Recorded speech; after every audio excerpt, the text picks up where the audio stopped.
if you can extend these trust assumptions to real world assets, off-chain assets, then suddenly, if you can do that, then the whole economy can take this upgrade from like wooden blocks upgrading to Lego upgrading to Meccano. And that's the type of innovation this is.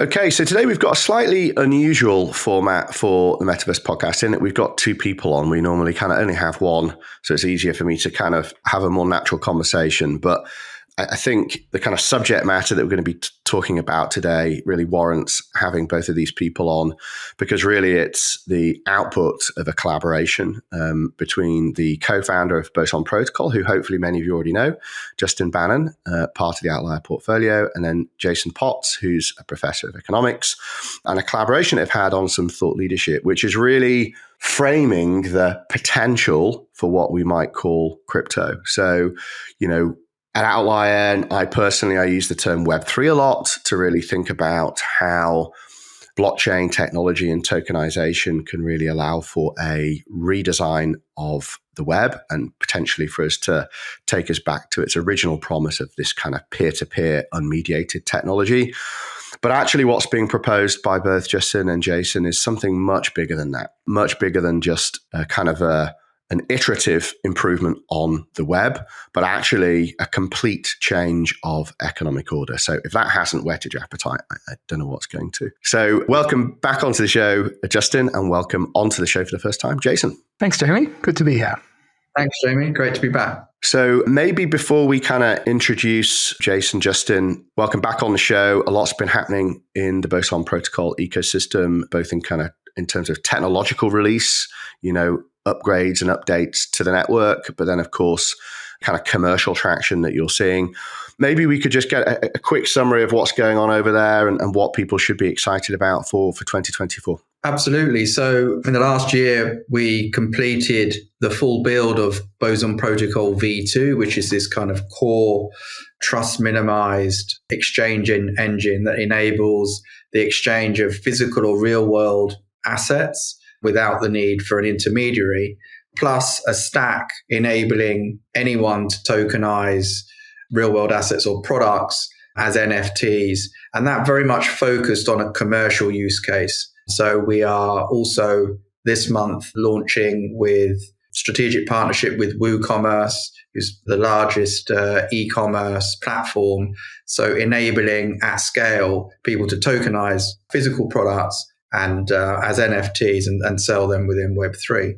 But in parallel, having sort of really completed that commerce part with Boson, we're now using this generic exchange mechanism to enable trust minimize exchange of assets within the sort of finance domain. And so we're sort of, I guess, unveiling the true general nature and general purpose of Boson. And this sort of research is sort of very much linked to that vision. Yeah, very exciting. Now, for those people that would have been following Boson, hopefully they would have understand the technology is generalizable. But of course, a lot of the focus has been on this de-commerce, decentralized commerce use cases and kind of stack. But you mentioned real world assets there. So RWAs, of course, have always been around in the narrative of Web3 and crypto, but never really realized. And I think we're starting to see a maturation of that now across the wider ecosystem, a lot of excitement and, of course, a lot of institutional interest coming into the space. And, of course, Boson is as applicable in that context as any other. But I think it's that RWA opportunity that is the kind of core focus of this paper.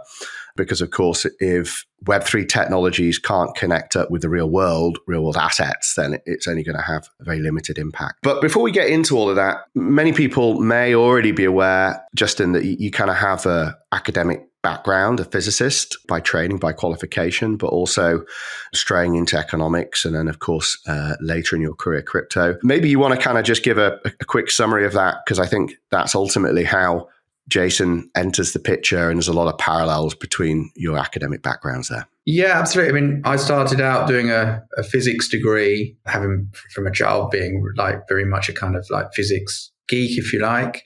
But then started working, and whilst working and running a sort of platform and stuff, did a master's in digital innovation. And I very much saw this as almost like the rules of platforms and networks of effects. I always saw as like the physics of business, if you like. So I did that first master's, and then probably about 5 or 6 years ago now, did a second master's in sort of crypto. And so those two masters come to quite a bit of economics. And so I guess there's 3 elements here that have a bit of a crossover. I think probably we all have a bit of a crossover, which is crypto, economics, and physics. And so this research and Boson all combine those 3 threads, which makes it all very interesting. So kind of segue into Jason. So how did you meet Jason? And then perhaps Jason can do a quick intro on his incredibly exciting background. So I reached out to Jason a while back when Boson became a World Economic Forum technology pioneer, and I'd written a couple of like Medium articles and stuff like quite a few years ago,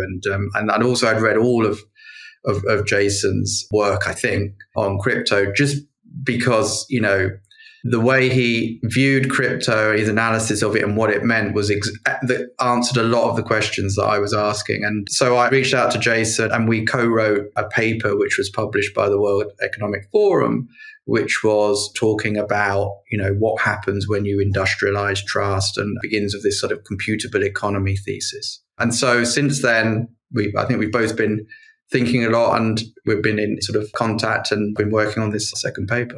Great. Okay. Jason, thanks for patiently waiting there. We built up, we did the hype to kind of get to you now. So things that I'm aware of course, you're Director of Blockchain Innovation Hub at RMIT University. And I know you're kind of looking at automated decision-making and various things, as well as institutional economics. So I'll only do a poor job of trying to explain what you do, probably only understand a small fraction of it. So I'm going to hand over to you, and you can do a quick intro to who you are. All right, thanks, Jamie. Look, it's great to be here. I'm an economics professor. It's been my life in universities as an economic theorist. And as Justin was sort of saying, I didn't start off there. I started off in physics as well, with an obsession in nuclear physics. And that sort of took me into economics because the math underneath physics is basically the same as the math in economics. They're both studies of complex systems. And what I've done for most of my career is actually just trying to answer the question, how do economies grow and evolve?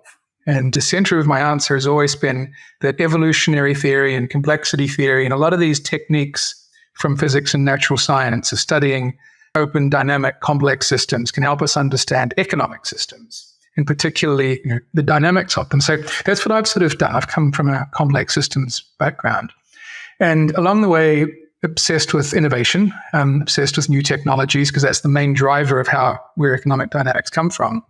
And about 10 years ago, myself and research team, we sort of got obsessed with just, you know, very early stage new digital technologies. So we were looking into 3D printing, I think, and something else, and, you know, crypto, whatever that was.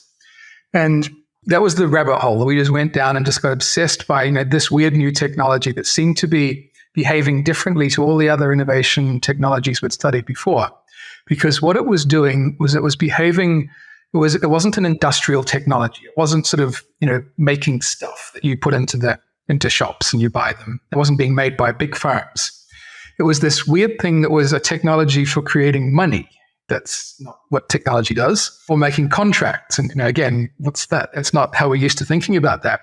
And, you know, we sort of very quickly put together this insight that what was going on here was what we're observing was an institutional technology, you know, the first of its kind. And, you know, the second of its kind. The first of its kind was actually governments that were building, you know, monies and law and order and so on. And here we had this rapid, distributed, and open source creation of this new technology that was throwing off economic institutions. First, cryptocurrencies, private money. Then all of the sort of derivatives on that sort of heads off in towards DeFi. Then smart contracts, which enables you to make promises. And you thread those promises together and you wrap them around things and you start to head toward NFTs and non-fungible assets. Now assets are digital. And we just quickly realized that, okay, this is very early stages. Everything's a bit weird and new.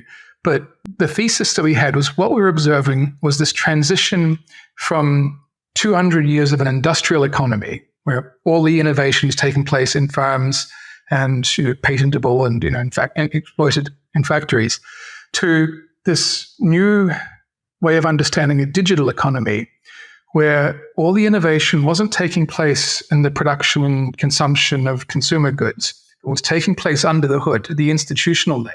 And that initial insight was the one that just really got us hooked and started us thinking down this line of, okay, so that's a digital economy that's being constructed here. And this is I think, Dustin, where we sort of picked up was just, we were trying to explain this idea of a new type of economy that wasn't just, and now computers are cheaper and better and faster and, all of the kids will have them, but rather here's a new technology for building economies. And it wasn't, it was taking place at the level of now we've got a technology for spinning up economies, better, faster, cheaper ones. And for the first, 5,000 years of human history, there was 1, then there was 5, then there was 10, and then there's at some point recently there was 192. But there wasn't thousands or millions of them. But because, creating an economy is expensive. You've got to have a money and you've got to have a legal system and you've got to have all of this infrastructure and identity and blah, blah, blah. And that sort of insight that what was fundamentally going on here was this transition to a technology stack for building economies. That's the transition that we think we're trying to describe now. It's almost like the invention of Lego itself, right? It's a composable digital sort of thing for building whole economic systems at any scale. You can have little ones that you can put together for a particular purpose, or big ones. They can be, they're scale-free. And this is where we sort of started playing around with this computational notion of, what is this sort of computable economy? And I think, so like that's the background. I started to present that. But the reason that I've been excited, my research team's been excited by this, and I've been fascinated with what Justin's been building there, was this is a full stack digital economy. For it to work, you can't have most of it digital and some of it not. The whole thing has to be digital top to bottom. All the identity layers, the people, the capital, the money, the contract, everything. But if you can do that, you've now got, that's the transition from an industrial economy to a fully new digital economy. And I think that was the idea we're trying to describe, because if that's the transition we're going through, and we haven't, historically, the last time that happened was hundreds of years ago, and that gave us the modern world. Secondly, last time we did that, that also gave us things like countries and governments and, nation states and all sorts of, large-scale political infrastructure. And if what's going on right now is that's being built, then it's not just crypto, it's the digital stack. So now we can start to understand how IoT fits into this. We can start to understand how orbiting satellites fit into this. We can start to understand how adding other layers of AI and just, wrapping everything physical in digital compute can pull together an economy. But the crypto layer here is the administrative layer, the administrative layer of keeping track of just how many is out there, where are these things, just all of that sort of information digital wrapping. So that's what we've been trying to think through. But why we're excited about this is this theory that this is a historical, if we're right about this, then we are living right in the middle of a historical transition. Yeah, I think that's a really great way of framing it, in thinking that this isn't, as you say, just an innovation, different forms of governance, nation states, the firm in isolation, but it's a stack that allows for the creation of institutions. It's an institutional technology. I think you said that at the top end. I really like that. And of course, we have historically at Outlier framed what you were talking about there at the end, where it kind of starts to combine with these other technology sets as convergence. And so things like AI and IoT have always been central to our view of this stuff. If it doesn't connect up with all of that, if it doesn't reinforce it, if it doesn't give it a trust layer, then it hasn't reached its full potential. So you've done a really good job of kind of framing the paper there. I think the kind of title is around how Web3 unlocks exponential wealth and a computable economy. I know that you guys collaborated on it both individually and I'm assuming, leveraging some of the kind of institutional resources there as well from both sides. So maybe let's get into, well, actually, I have a question at the top end, and it's for both of you, but perhaps, more for you, Jason, which is, why do you think there's been so much resistance from professors of economics and economists to crypto?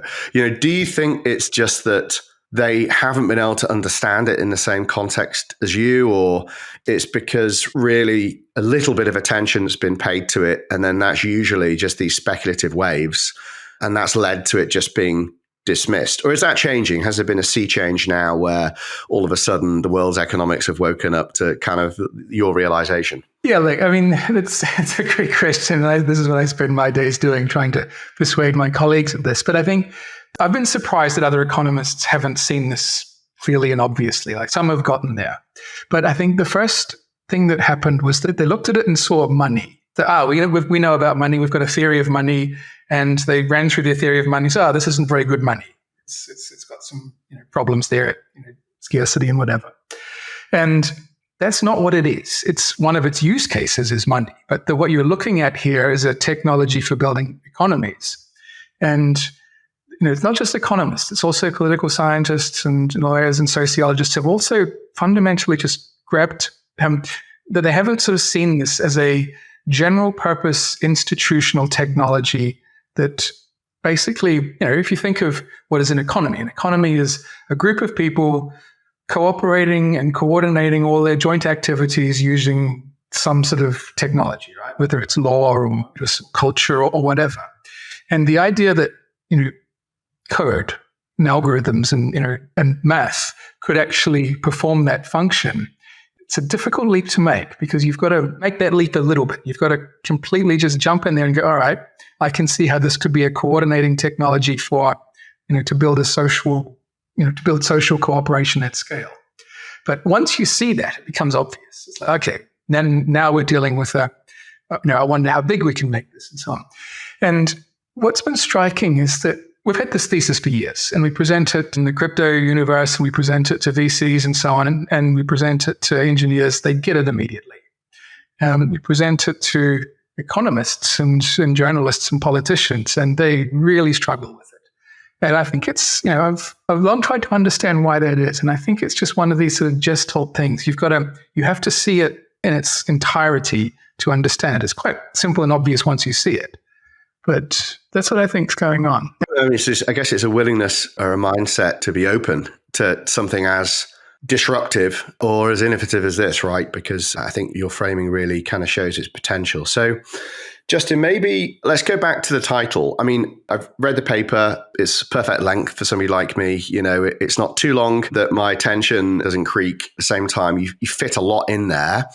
There is a lot of time spent up front framing this in the context of technological innovations in an economic sense. I'm not going to spend too much time going through that here. People can read the paper. But if we come back to the title first, so this idea of a computable economy, computable computation, that carries some baggage. So perhaps you can just unpack that for us a little bit to kind of help us better understand what you mean by that kind of language. What I mean by that type of language is, if you take the sort of operations that a computer performs, you have a reliability of sort of input and output, sort of almost like a deterministic nature, that you can reliably perform operations at a low level, and therefore you can build higher level applications that do very complex things at a higher level. And there are lots of examples of this, in sort of complexity and just, the evolution of order across the universe. There's lots of the examples of these things called like metastate transitions, where the substrate that is being used, it's like going from wooden blocks to Lego to Meccano, or it's like going from RNA, where you can form things like viruses, to DNA, where you can form complex life forms. So the substrate that's being used to perform these operations is crucially important. And so with crypto technology, certainly with on-chain assets, you're able to very reliably set the conditions for, of what is going to happen in these operations in a similar way to what you can do with a computer. And that more inherent programmability and reliability, in the same way that DNA supports more complex life forms, crypto can support these more complex sort of economic programs on top, if you like. But of course, that property is limited by the degree to which this reliability extends and sort of natively extends to on-chain assets. And so, the rest of the paper talks about, and obviously the core use case of Boson is extending that reliability, the properties of like DeFi level assurance to off-chain assets. And if you can do that, then the whole economy can become as reliable, have this sort of reliability upgrade and programmability upgrade. And I think that's the kind of key base property. And I would sort of defer to Jason to talk a bit more then about this kind of computability and et cetera. But for me, and that's what the direction I was coming to. And, you can remember when I was on Basecamp at Outlier, the aha moment was, wait a minute, if all of these trust assumptions in crypto can only be applied to on-chain assets, then that's a very powerful niche technology in a very limited domain. Or, and because the question before we developed Boson was it even possible to extend these, but if you can extend these trust assumptions to real world assets, off-chain assets, then suddenly, and this is like the second part of the realization, where if you can do that, then the whole economy can take this upgrade from like wooden bricks to Lego, because Jason's been talking about it's a kit, it's a set, it's a technology for building things, and we're talking about upgrading the technology for building things. So I think of it as like wooden blocks upgrading to Lego upgrading to Meccano, and that's the type of innovation this is. But yeah, I defer to Jason. So maybe Jason, so you mentioned the stack, and I guess the segue there is that at the top end you said if this doesn't extend into everything, if it doesn't extend to the wider economy, if it doesn't converge with things like AI, then, the whole thing has to become fully digitized. Now, you mentioned this stack, this kind of institutional stack. Could you maybe just talk us through that? Like, what are the pieces that you see currently? And then perhaps, what are the limitations today as to what's possible with that stack? Because if we look at, say, DAOs, for example, I think there's a lot of frustration with how little is actually being achieved with DAOs today, even though we all collectively know that they're going to become very powerful institutional instruments. So on DAOs, just starting right there, I think, first thing to remember is that, a DAO is a decentralized digital company, right? Companies took hundreds of years for us to figure out how to use them well. So I think we're doing incredible work to just in a few years to get them, not horrible. I think it's not bad. But the idea we've been playing with, and just sort of, Justin was emphasizing sort of reliability and composability. I'll go a step just back on that. I think the basic sort of insight here is an economy is a computer, right? What is a computer? Takes information. It's a state machine that transforms that information with its rules, its code into another information set. And it just keeps doing that, right? Computers transform information. Economies transform information.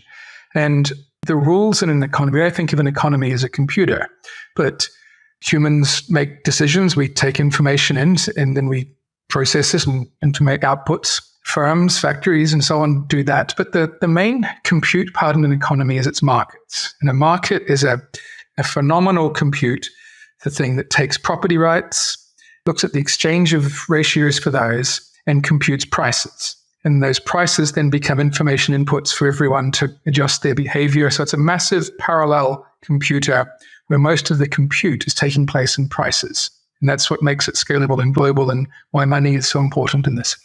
But the thing is that all of the sort of way in which the rules get in, most of those rules are analog. They're behavioral. They're designed for humans to work with other humans and to compute these weird little artificial things called prices. But where we have gotten computers in there, like that's the parts, those parts of the economy work spectacularly well. So the global financial markets and various other markets that have got lots of depth and, as information processors.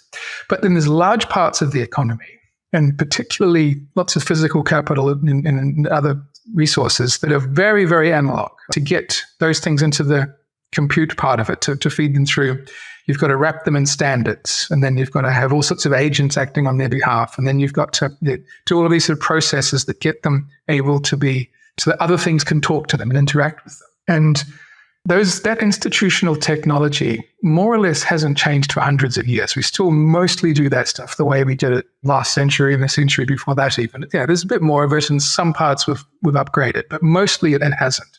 So what you have is that the limits of an economy as a computer, basically the limits of how much we can sort of enable all of these parts to come together. And that's when the stack kicks in. We need identity. Everything in the economy, every component has to be able to say what it is. And it has to be able to say what it is to everything else. Once we've got identity, then we can do search. Then I can find all of the things. Then I need identity and search. I need properties. Like I need to know what it's allowed to do, who it's allowed to talk to, what it can, and so on. That's the composability aspect.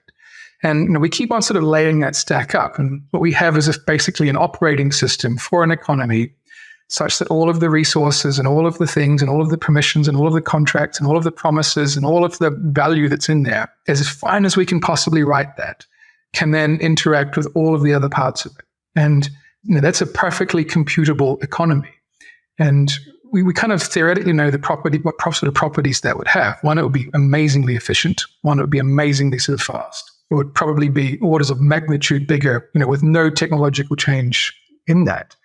But so where we are now is not, we don't need fantastic new technologies from the future. We just need to basically digitally wrap everything and bring that transition in. So the technologies, the sort of the stack, the institutional stack, is just basic stuff like what is it, where is it, what is it allowed to do, what promises has it made to other things, what is its state at this point in time, and that metaphor of state economy as state machine, and economic change as just an updating state.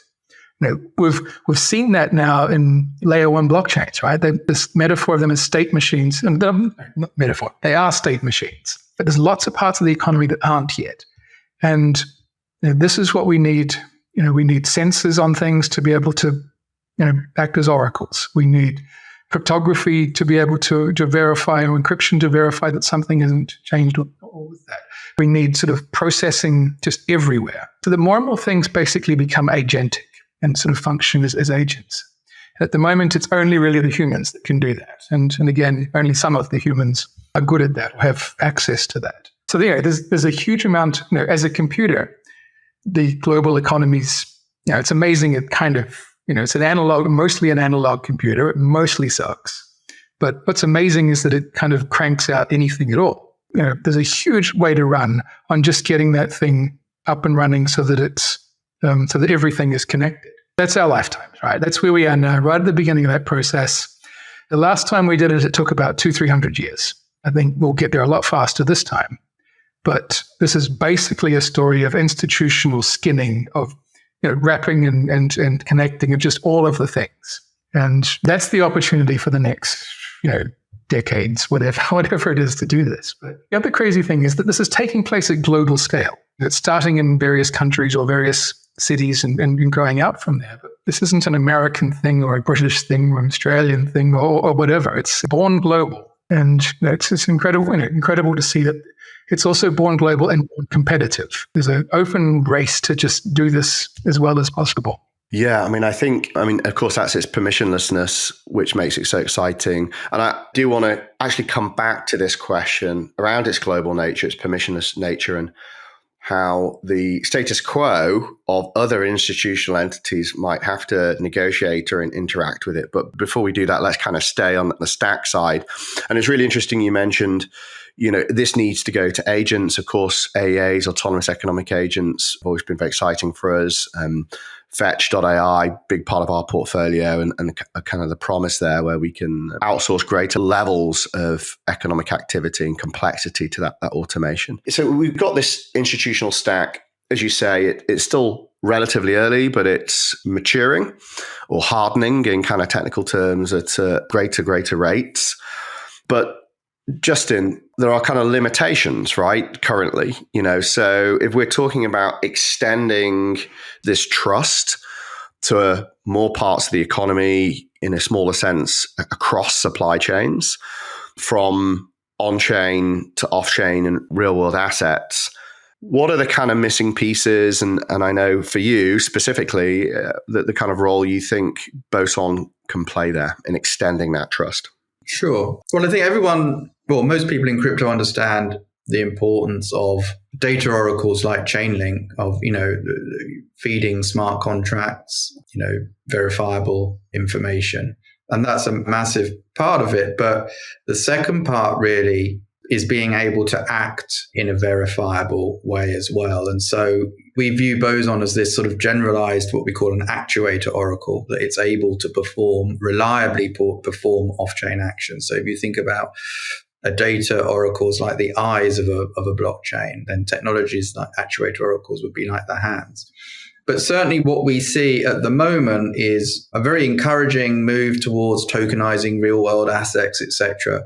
But this is very much using, I guess, blockchain technology to tokenize physical assets, but with exactly the same trust assumptions as traditional finance. And so the example we use is that, if FTX had been tokenizing gold bars and been the custodian for them, and you'd been issued an NFT in lieu of a gold bar, you'd have a lot of problems at the moment, right? It wouldn't have the reliability and trust assumptions of DeFi. So it's not just the technology, it's using the technology to deliver this kind of reliability and trust assumptions. So that is, I think, a big gap, one that we've certainly closed within commerce and are now in development a solution that will work with a lot of these trusted, very domain-specific real-world asset sort of tokenizers to create an overlay, like a trust-minimized overlay, so that buyers of these assets can get the best of both worlds. They can have, an asset that's tokenized by a specific issuer, but have the kind of DeFi level trust assurances as well. I think that's sort of a major, major gap that needs to be closed, that we're not just bringing things in a trusted way onto a blockchain that are subject to the same failure, but we actually have these trust assumptions. And I think probably understanding, because all this trust minimization and stuff is still very poorly understood outside of crypto. It's one of the difficult conversations to have with anyone, right? And I think then the technology has been a challenge previously, but obviously that's something that we've spent years solving and are looking to plug that gap. So maybe if we kind of talk about it in the context of e-commerce, because obviously that's something that's been a big focus for you guys over the last a couple of years. You say you kind of now effectively solve that problem in the context of decentralized commerce for kind of retailers, buyers, both sides of that marketplace, right? Where you could have e-commerce carried out in a decentralized way without the requirement for a platform. But of course, there are other mediators that you kind of bring in, almost like a marketplace of mediation.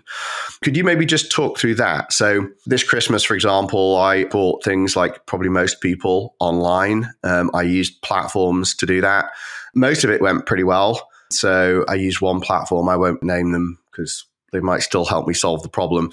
But effectively, it connected you to SMEs, like small businesses who were making artisanal stuff. They're not proper businesses in many cases. In this case, it was for some jewelry. We carried out the transaction. That particular merchant had a 7-day return policy. I realized there's something fundamentally wrong with that thing after that 7-day return policy. And actually, in this case, the platform's not even there to solve the problem. It's like, well, it's outside the 7-day period. Now, actually, it looks like I was potentially defrauded because how it was advertised versus how it was is discernibly different. It just took me more than 7 days to figure it out, sadly. And I think, well, what would have happened if that was carried out in a smart contract? I would have definitely lost my money because, I received the good, effectively signed it off as saying I've received it. It looks okay. The merchant would have received all the money, and then that's it. There's no recourse. So if first level e-commerce, we're just going to replace that with a smart contract, would have actually left me with a lot of problems that I hopefully don't have when a platform's there. So it's a very small example, but could you talk about how Boson technology, Boson-like technology effectively allows for that full thing to happen with full dispute resolution and everything else in the context of e-commerce? Sure. I mean, you've got a couple of problems there. One is this like fair exchange problem, which we have with e-commerce, which is, if the buyer sends their money first, then how do they know they'll get the goods? And if the seller sends the goods, how do they know they'll get the money, etc.? But secondly, I mean, how Boson works is basically it will escrow the funds and issue. So a seller will make an offer of a physical item. The buyer will see that offer, and that offer includes not just the price and what they're going to get in return, but then some more important contractual terms in terms of how, quite important ones, or how you would prove the quality, the contract was met, for example. But a buyer would make a purchase and receive an NFT. Now, this happens quite a lot with, selling physical items as NFTs. But the difference with Boson is once you've got that NFT, you've got this kind of strong assurance that either you'll get the item and your money back. Whereas, if you're just trusting, someone to issue an NFT, with the promise that they're going to give you the physical, then that you have a real kind of trust problem there.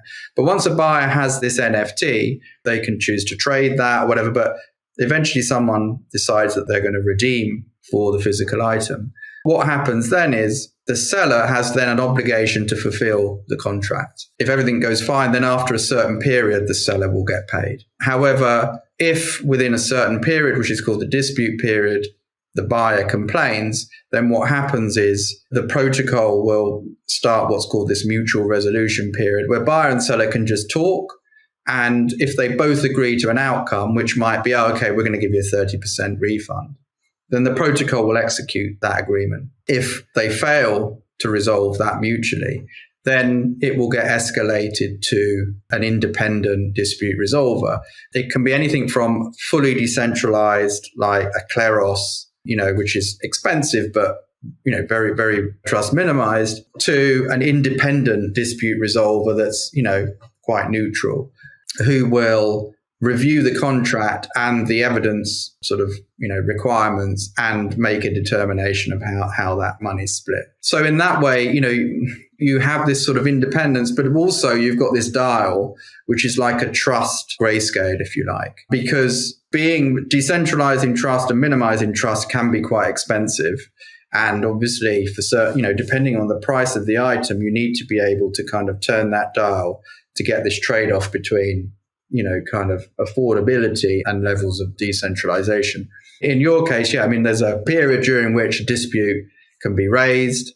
And if that dispute is raised, obviously there still is an element of buyer beware that you need to look at who is the dispute resolver. Is that sufficiently decentralized? Do you have confidence that fair adjudication will be made? But what it does mean is, you're talking about SMEs, but you could go and buy, whether it's in the metaverse or pseudonymously online, you could go and buy something from a completely unknown entity and still have these high levels of trust and verification without having to rely on, the kind of seller to do that. Those sort of principles. And, we had a lot of brain power input to design that. So we had, who I know Jason's written papers with, Dr. Primavera De Filippi, wrote a lot of the techno-legal innovation. There's a whole kind of little game theory black box with a bit of configurable game theory in there for the mutual resolution. We've had one of the protocol designers for Ethereum Foundation design. So there's a lot of brain power that's gone into creating something that works, but the hardest part was to make it simple enough to actually be, practical. So at a high level, that's how it works for commerce. And what we're doing is then porting that mechanism over as an overlay so that you can go and buy from, let's say, like FTX, you could go and buy an NFT that represents a claim on a gold bar, but you would still have these DeFi level trust assumptions by virtue of the Boson RWA trust bridge. And I think the important thing here is obviously it's not going to be any one entity, Boson or anyone else, that's going to build that whole stack, right? What you're doing is you're seeding primitives into this trust machine effectively, which others can build on. And so, for example, you might, through the current stack at Boson, have solved a degree of trust in a particular context, but somebody can then take it, repurpose it, apply and extend it. And I don't know if this is the right framing, but effectively, this kind of trust, marketplace of trust, can begin to kind of solve the problem with increasing levels of complexity. Because I think, even for me, an advocate of crypto and Web3 and self-sovereignty, sovereignty comes at a cost. So many times when I talk to people, they don't really want sovereignty. Like, look, they like the idea of it, but like practically, when you say, okay, well, now you've got to do this, this, and this. And by the way, if you sign that thing, then it's something you shouldn't sign, you're going to lose everything. Then all of a sudden they start to kind of creep back and say, okay, you know what, I'm going to leave my assets on a centralized exchange, for example, because it's safer for me to do that than, do something through my browser and use DEXs. So how does this problem solve itself where this thing becomes usable enough whereby it solves for the cost of trust or the cost for lack of trust in the wider world, but the cost of sovereignty isn't so high that it's a point of friction? Yeah. So I think why I'm excited about this, why I feel that this what Boson is building is absolutely in the right direction, is one, it enables us to take a thing, trust and sovereignty and so on, and be really precise about what the trade-off is. Right? And I can choose this level of it, or there's a dial that I can go up and down. For most of the world that you live in, it's not like that. You either have to have none, there's quantity that you're provided, or different, in many industries and many markets, over hundreds of years, we've kind of evolved solutions where shopping malls, for instance, or particular things have sort of worked out intermediate layers to sort of build in the types of trust assumptions and the level of assurance that the particular group of clients or customers want. Secondhand car markets do it in one way and bond markets do it in a different way.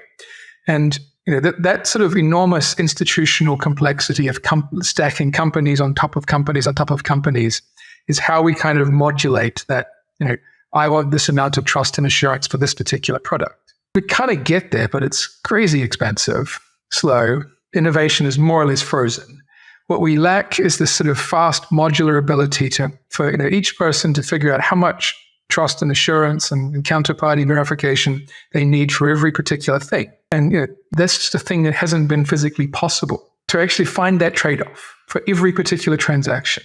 We've just had to bucket everything up and take big averages of stuff. And sometimes it's pretty good, but generally it'll be too much or too little. So what we've got now is this infrastructure where we can start to build incredibly complex, really specific trade-offs for every transaction and every commodity for every person about those kind of levels. That's compute, right? We're just doing much, much more compute because we've got much more institutional complexity because it's all digital all the way up and down. We'll start wherever we start, and then we'll add more, and then we'll add more, and we'll keep on adding more. But there's no limit to that. The limit there is every microtransaction has exactly, not more, not less, trust, assurance, verification, and all of the sort of institutional assurance you need. And we're doing it at minimum cost. Right? So there's no such thing as, all trust has a cost. We did some work actually a few years on this, trying to measure just how much. And the back of the envelope calculation is basically 1/3 of the global economy is just spent on trust, just everyone checking everyone else's work and assuring that no one's lying to each other. And that's, it's not like a few percent. It's a massive amount. And the reason it's a massive amount is just it's hard to do. And it's especially hard to scale. That's the nature of the opportunity here, is we're driving down a fundamental cost of every single component of the economy. And we're doing it not just driving the cost down, but we're getting it precise such that its cost-benefit trade-offs are able to be negotiated just because it's cheap and easy to do that. So Jason, I think that was a really great way of quantifying what it can fix. So 1/3 of global economy is based on trust. Checking, somebody else's homework. I think that clearly shows, just from an efficiency perspective, a potential gain that's there. And I also really like the framing that it's kind of 0 or 1 at the moment. You either trust FTX or you don't. You either trust Facebook or you don't. And you kind of just hope that these other institutions will retrospectively kind of keep up. So regulators keeping up with FTX, regulators keeping up with Facebook, even though we know that's almost an impossible task given the rate of innovation that's happening. So I think that's super interesting. And of course, my next question would be, what happens to growth when you remove or reduce the cost of trust in a kind of global and permissionless sense? It's exactly the same thing as reducing any cost. We get more of it. Demand curve slope downwards. When something that is good costs less, costs fewer amount of time or resources to do it. We just do more of it, right? Or we can put it in more things. I mean, trust is a cost. It's a fundamental, we have to put resources into doing it. So that limits the amount of things we can do with trust. And what do we do with trust? We cooperate, we transact, we find ways. And this is one of the main limitations to a global economy, is that one of the ways I economize on trust is I only trade with people I know. I stay local. I stick to brands I know. Now, both of those things are fundamental limitations on competition. It's harder for new things to enter. It's harder for me to find, the real person I should be interacting with might be in Portugal right now, but here I am in Australia, so that's just never going to happen. And this, we've known this since Adam Smith, right? The fundamental limitations on the growth of knowledge are limits of the market. And if we find ways to expand that market, and one of the basic ways we do it is we lower the cost of trust, we get more economic growth, we get more wealth. We've known about this forever. In a macro sense, then, I guess currently we're talking about parallel economic systems. I guess, Justin, what you're talking about is connecting these two things up so they're integrated, or I think you used the word overlaying Web3-like technology on global economy. What is your perspective, perhaps your collective perspective, I don't know if it's a shared one between both of you, Justin and Jason, on how the status quo reacts to this? So as we know, in a regulatory sense, which is increasingly political, that varies dramatically. If you're looking at Latin America and certain presidents that are being elected there in countries, crypto is at the very forefront of what they believe to be a revolutionizing of economic order in that particular nation state, and perhaps standing in a global sense, versus the US and Europe. I know they are in and of themselves complex systems that can be sometimes difficult to understand, but what is your perspective on how this will play out? I guess Bitcoin ETFs, where you have, say, Jamie Dimon still saying, well, crypto and Bitcoin's, for sex trafficking and drugs, and yet they're participating in it anyway. So what's your kind of perspective on where this goes? Maybe start with Justin. My perspective is that these changes are driving an ability to create much greater complexity, and from much greater economic complexity, we get, this kind of exponential wealth that we've seen. And I think that is an unstoppable force. And if you look at, it doesn't mean that the US is necessarily the US, may try and stand in the way of it. Personally, I think it's going to be politically impossible for them, certain factors of the American political elite and regulators, to block, the US from participating in this, because the wealth generation potential is so enormous, and it just won't be politically acceptable to sideline the US. But, we're going to see in jurisdictions that embrace this and support this appropriately, enormous wealth generation. And I think, it's going to be, another race to kind of capture and upgrade economies to be part of that, because otherwise we'll see what we've seen historically, where different waves of industrial revolution start in one area, whether that's Britain, and, then move to kind of like Germany and US, and economies can get left behind to stagnate. It's not a given that every advanced economy is going to continue to this next level, right? Jason, if you have anything to add to that, I guess this idea that crypto is this growth machine, and I've said for a few years that it has the potential, it's the only thing I can think of that gives some framing to people, but it's a global growth machine that will be orders of magnitude bigger than what China had contributed to the global economy over the last kind of couple of decades. I have no way of quantifying that. Maybe, Jason, you guys have done the work, but... I completely agree with that. And I think it's not just crypto, it's the digital stack that is bringing in these new institutional orders. And, the modern industrial economies, they began when we had, good governments that could provide law and order and administration and public goods and so on. That was a revolution. In the feudal era, we didn't have that. We had sort of much more restricted notions of kingdoms that sometimes worked. So the industrial order for the past 300 years that has created, this exponential growth and wealth, that began with this institutional political order, to create, safety to trade at the nation state level. First of all, we know that creating high quality institutional technologies is a massive orders of magnitude driver of wealth.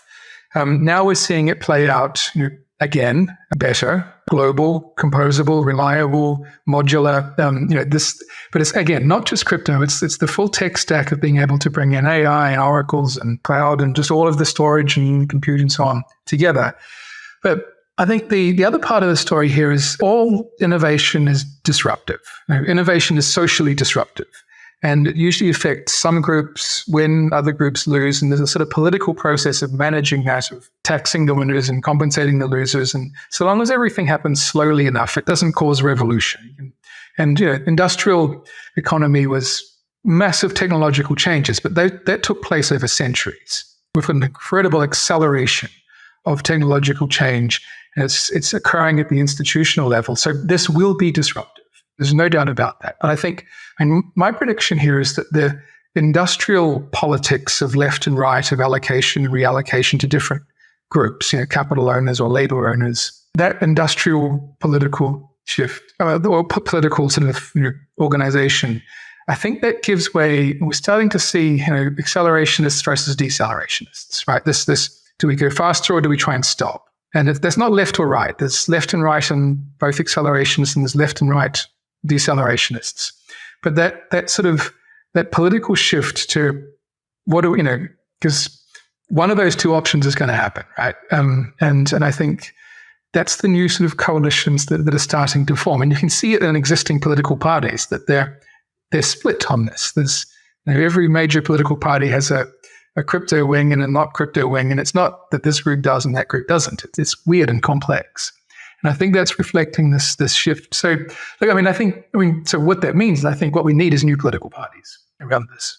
Interesting. Yeah. And I guess to an extent, we're seeing it, right? We're already seeing on the US presidential campaign, candidates that very clearly place crypto, at least in an economic context, front and center of policy. And we've already seen some elected in Latin America.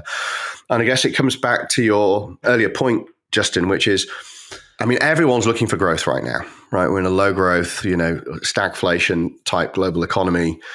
If there's any growth machine at all, there's going to be a lot of political will to pursue it, potentially even at all costs.